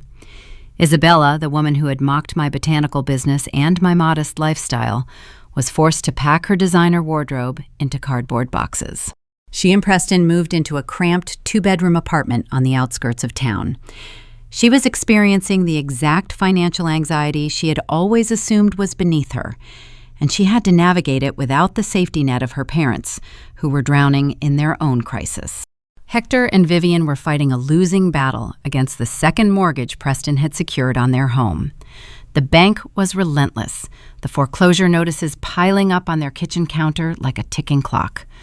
The financial leash they had happily worn was now dragging them toward ruin. 3 weeks after the ambush in the lobby, an envelope arrived at my facility, marked personal and confidential. I sat at my desk, looking at the familiar handwriting. It was Hector's. The script was shaky, lacking the confident strokes he usually employed. I opened the envelope, pulling out 3 pages of lined paper. The letter was a desperate, rambling plea for salvation. Hector wrote about the years he spent providing for the family, attempting to weaponize nostalgia to bridge the chasm he had created.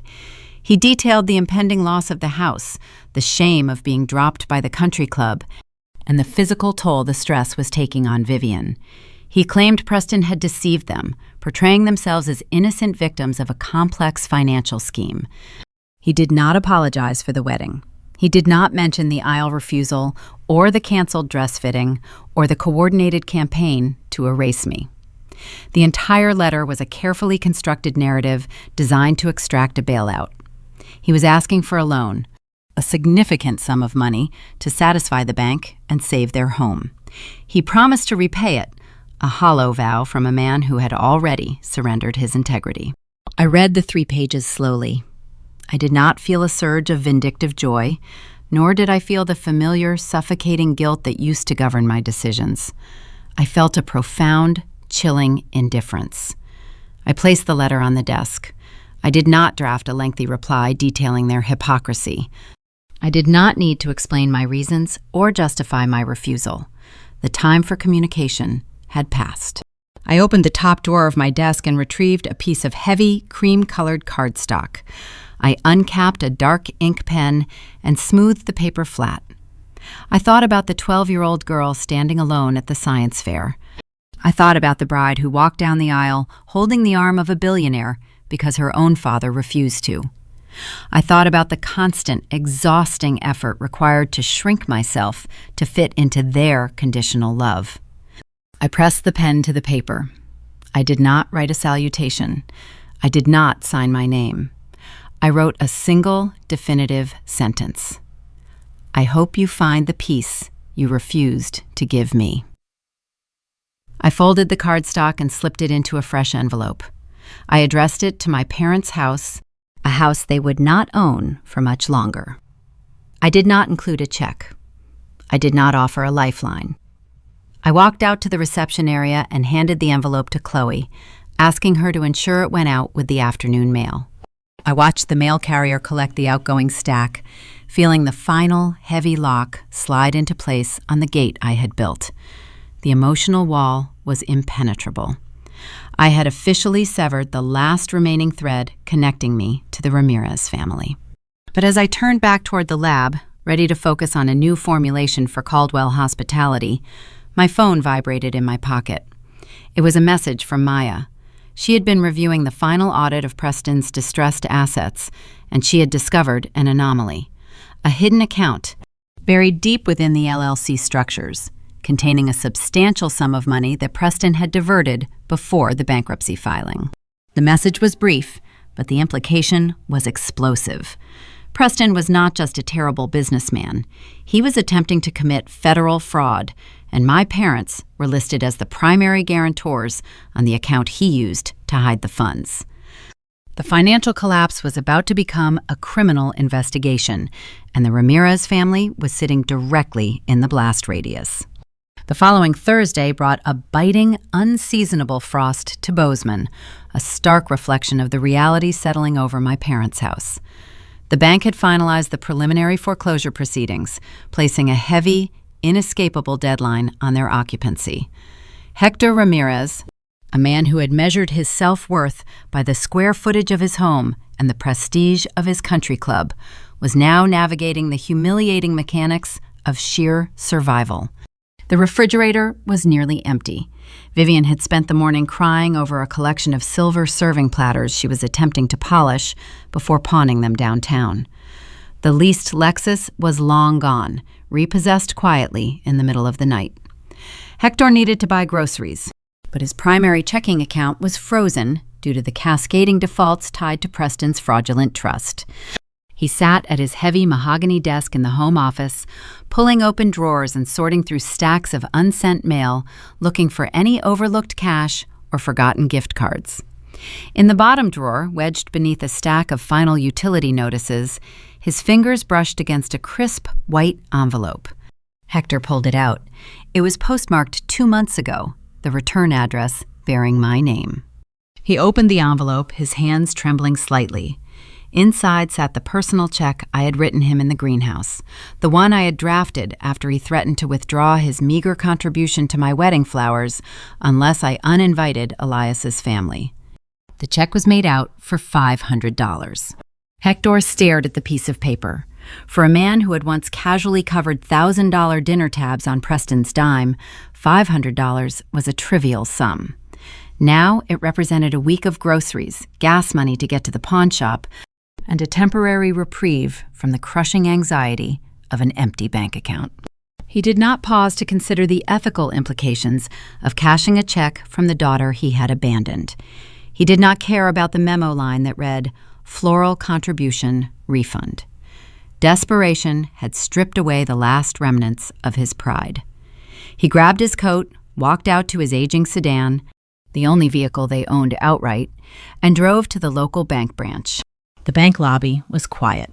Hector stood in line, clutching the check, his eyes darting nervously around the room. He felt the phantom stares of people he imagined knew about his financial collapse. When a teller became available, he stepped up to the counter, sliding the check across the polished marble. "I would like to cash this, please," Hector said, attempting to project his old, authoritative tone. The teller, a young woman with kind eyes, took the check. She glanced at the name on the account, then typed the routing numbers into her computer system. Hector watched her screen, holding his breath, mentally calculating how much he would spend on non-perishable items. The teller paused. She frowned, tapping her keyboard again. She picked up the check and looked closely at the issuing date, then back at her screen. "Mr. Ramirez, I am sorry," the teller said, her voice softening with unmistakable pity. "I cannot process this check." Hector felt a cold spike of panic in his chest. "Why not? Are there insufficient funds? I know my daughter runs a very successful business. The money must be there." "The money is there, sir," the teller confirmed gently. "But the issuer placed a stop payment order on this specific check." "A stop payment?" Hector repeated, his voice wavering. "When?" The teller checked the digital log. The stop payment was initiated at 8:45 in the morning on June 14th.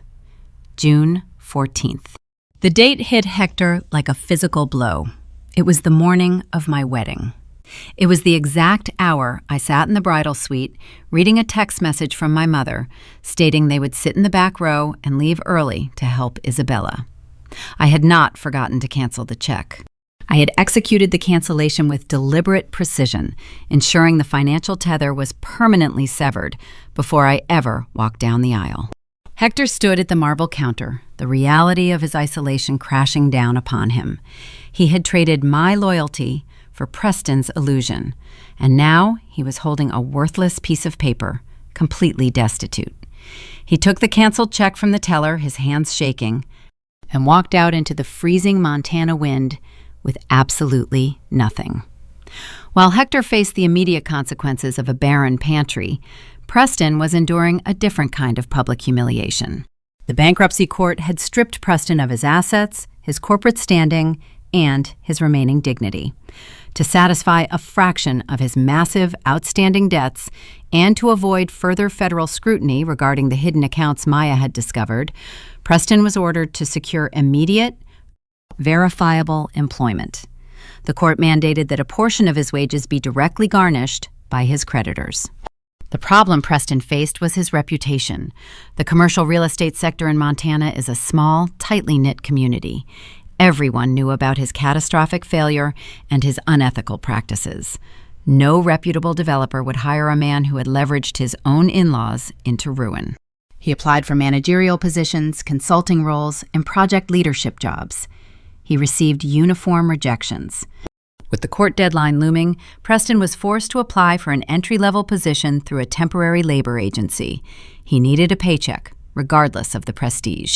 On a gray, overcast Wednesday, Preston arrived at a massive commercial construction site on the outskirts of Bozeman. He was not wearing a tailored pinstripe suit. He was wearing a high-visibility orange vest, steel-toed boots, and a hard hat. He had been hired as a site safety inspector, a grueling, minimum-wage job that required him to walk the muddy perimeter, check scaffolding ties, and ensure the labor crews were wearing protective eyewear. Preston signed in at the foreman's trailer, avoiding eye contact with the construction workers who recognized him from his days of driving the leased Porsche. He picked up his clipboard and walked out into the freezing mud, his ego shattered by the manual labor he had once mocked. He spent the first 2 hours inspecting concrete forms, his expensive hands blistering inside cheap leather gloves. As he walked toward the primary staging area, a convoy of sleek, black SUVs pulled onto the site. Preston recognized the vehicles immediately. They were identical to the SUVs that had arrived at the Botanical Gardens on the day of my wedding. The lead vehicle parked near the main project trailer. The driver's side door opened and Elias stepped out. He was dressed in a sharp, dark overcoat, looking every inch the corporate titan he was. He was flanked by several executives carrying architectural blueprints. Preston froze, dropping his clipboard into the mud. He had not researched the parent company managing the construction project. He had simply accepted the placement from the labor agency out of desperation. The massive commercial development, the largest currently breaking ground in the county, was fully owned and operated by Thorne Enterprises. Elias Thorne, the man Preston had dismissed as a dirt-poor wilderness guide, was not just the CEO who had called in his debts. Elias was the owner of the construction firm providing Preston with his minimum wage paycheck. Elias was, quite literally, his boss. Elias walked toward the staging area, discussing timelines with his site manager. He did not look for Preston. He did not orchestrate the encounter to gloat. He simply moved through the site with quiet authority, inspecting the progress of his investment. As Elias passed the concrete forms, his gaze swept across the perimeter. He saw Preston standing in the mud, wearing the orange safety vest, looking utterly defeated. Elias did not stop walking. He did not offer a smirk, nor did he utter a word of condescension. He simply offered Preston a brief, acknowledging nod, the kind a CEO gives to a low-level employee, and continued toward the project trailer. The indifference was far more devastating than any insult. Preston stood in the freezing mud, watching the man he had underestimated command the empire he had failed to build. The karma was absolute, inescapable, and perfectly aligned. The Ramirez family and Preston Hayes were trapped in the wreckage they had engineered, while Elias and I continued to build. But navigating the aftermath of a collapsed family dynamic requires more than just observing their ruin. The final step is learning how to exist in the quiet space they left behind and determining what kind of boundaries are necessary to ensure they can never return. 6 months later, the bitter chill of the Montana winter had finally surrendered to the vibrant, unmistakable warmth of late spring. I stood in the center of a sprawling 50-acre field located in the Paradise Valley, just south of Livingston. The land rolled gently toward the Yellowstone River, framed by the jagged, snow-capped peaks of the Absaroka Range. It was the new estate Elias and I had purchased outright, a sanctuary built entirely on our own terms, far removed from the social politics of Bozeman. The soil beneath my boots was dark, rich, and teeming with life. Rows upon rows of deep-rooted lavender stretched out before me, their pale purple blooms just beginning to open, catching the morning sunlight. The scent was clean, sharp, and intensely grounding. I walked down the aisle, letting my fingertips brush against the sturdy stems. They were not cut flowers sitting in a delicate vase waiting to die. They were anchored, drawing strength from the earth, capable of surviving the harsh winters and thriving in the brutal summers. They were exactly what I had become. I reached the edge of the field, where a rustic wooden fence separated the cultivated land from the wild prairie grass. I rested my arms on the top rail, looking out over the valley, and I felt a profound, unshakable quiet settle over my chest. The phantom vibrations of my phone were gone. The conditioned anxiety, the constant anticipation of the next familial crisis had evaporated completely. In the 6 months since I had mailed that final, single-sentence letter to my parents, the silence from the Ramirez family had been absolute. I heard the updates through the unavoidable grapevine of Montana high society, though the details were clinical and devoid of emotional weight. The bank had completed the foreclosure on my parents' house in late January. Hector and Vivian had been forced to downsize into a modest, rented duplex on the north side of town, far away from the country club circles they had once desperately tried to impress. Hector had swallowed his remaining pride and accepted a significant demotion, taking a mid-level management position at a regional logistics firm, just to secure a basic salary and health insurance. Preston and Isabella's marriage, built entirely on leased luxury and mutual posturing, did not survive the collapse of their illusions. The divorce proceedings were bitter, public, and financially ruinous for both of them. Preston was still working off his massive debts as a site safety inspector on Elias's commercial construction projects, a daily, inescapable reminder of his failure. Isabella had moved into a cramped studio apartment, forced to take a retail job selling the exact type of designer clothing she could no longer afford to buy. They were surviving. They were breathing, eating, and existing, but they were doing so entirely outside the perimeter of my universe. I used to think that setting a boundary meant building a massive, impenetrable wall to keep the bad things out. I thought it was a defensive maneuver, a way to lock myself inside a fortress so I could not be hurt again. I was wrong. Standing there, looking out over my 50 acres, I realized that a boundary is not a wall. It is a gate.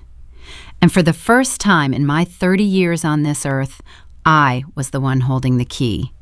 I could open the gate to the people who brought light, warmth, and genuine respect into my life. And I could keep it firmly locked against those who only sought to extract my energy to fuel their own insecurity. The Ramirez family was locked out. They would never see the lavender fields blooming in the spring. They would never sit at the long wooden dining table Elias and I had built by hand. They would never know the peace of this sanctuary, because they had proven, repeatedly, that they did not respect the ground it was built on. The rhythmic thud of hooves against the packed dirt broke my reverie. I turned to see Harrison Caldwell riding along the perimeter fence on a magnificent, deep chestnut quarter horse, the very same horse I had saved with my botanical salve 2 years ago. Harrison wore his faded canvas jacket and his worn Stetson, looking completely at ease, a billionaire disguised as a simple ranch hand. He brought the horse to a gentle stop near where I stood. He did not dismount. He simply looked out over the expansive rows of lavender, taking in the scale of the operation I had built to fulfill the multi-million-dollar contract with his hospitality group. "You have done exceptional work here, Penelope," Harrison said, his voice a low, approving rumble. "The yield on this crop is going to exceed our initial projections by at least 20%. The board is thrilled." "It is good soil, Harry," I replied, offering a warm smile. "You just have to know what to plant. and what to pull by the roots. He looked down at me, his eyes crinkling at the corners, understanding the dual meaning perfectly. He reached up, tipping the brim of his Stetson in a gesture of profound, mutual respect. "Keep building, Mrs. Thorne," Harrison said. "I will see you and Elias for dinner on Sunday." He nudged the horse forward, continuing his morning ride along the fence line, a silent guardian moving through the Montana landscape. I turned back toward the center of the estate. Elias was walking down the dirt path from the main house, 2 steaming mugs of coffee in his hands. He wore his faded flannel shirt and his worn hiking boots, looking exactly like the man I'd fallen in love with, completely unbothered by the corporate empires he commanded. He reached me, handing me a mug. The coffee was strong, black, and exactly how I liked it. He did not ask what I was thinking about. He wrapped his free arm around my waist, pulling me firmly against his side, offering that steady, grounding presence that had anchored me through the storm. I leaned my head against his shoulder, closing my eyes, feeling the morning sun warm my face. I was not the discarded underdog anymore. I was not the girl waiting in the back of the gymnasium for parents who were never going to show up. I was a titan in my own right, standing on land I owned, beside a man who saw my absolute value long before the rest of the world caught on. They say time heals all wounds. It is a nice sentiment, the kind you read on greeting cards or hear from well-meaning strangers who have never experienced the deep, systemic betrayal of a toxic family. But sometimes, the best healing does not come from time passing. Sometimes the best healing is simply realizing that you do not need the people who cut you. You do not need their approval, their apologies, or their presence. You just need to stop setting yourself on fire to keep their illusions warm. If you are listening to this right now and you are sitting at a table where you have constantly been made to feel small, if you have spent your life shrinking your accomplishments so someone else could feel big, I want you to know something. You are not required to tolerate abuse just because it comes wrapped in the guise of family. You have the right to stand up, walk out the door, and build your own empire. It will be terrifying at first. The silence will feel deafening. But I promise you, the peace you find on the other side of that locked gate is worth every single tear it took to get there. Have you ever had to close the gate on a toxic family member? Did you finally stop waiting for the empty chairs to fill? Drop your story in the comments below. I read every single one because your story matters. You are not alone, and your peace is absolutely worth protecting. Take care of yourself and keep building those deep roots. We often plant our expectations for our children in the soil of our own unmet needs. We water them with our desires, prune them to fit our social circles, and sometimes, without realizing the damage, we starve the very roots we are supposed to nurture. The story of Penelope Ramirez is not just a tale of a ruined wedding or a dramatic financial collapse. It is a mirror held up to the modern American family, reflecting the quiet, insidious ways we can fail the people who share our blood. When a home becomes a ledger of achievements and status symbols, love transforms into a cold transaction. We forget that our primary responsibility is not to mold a trophy to display for the neighbors, but to raise a resilient human being. In the pursuit of maintaining a pristine, suburban illusion, parents can easily fall into the trap of the precious child mentality. We saw this unfold with Isabella. The Ramirez family placed her on a pedestal built entirely on superficial metrics.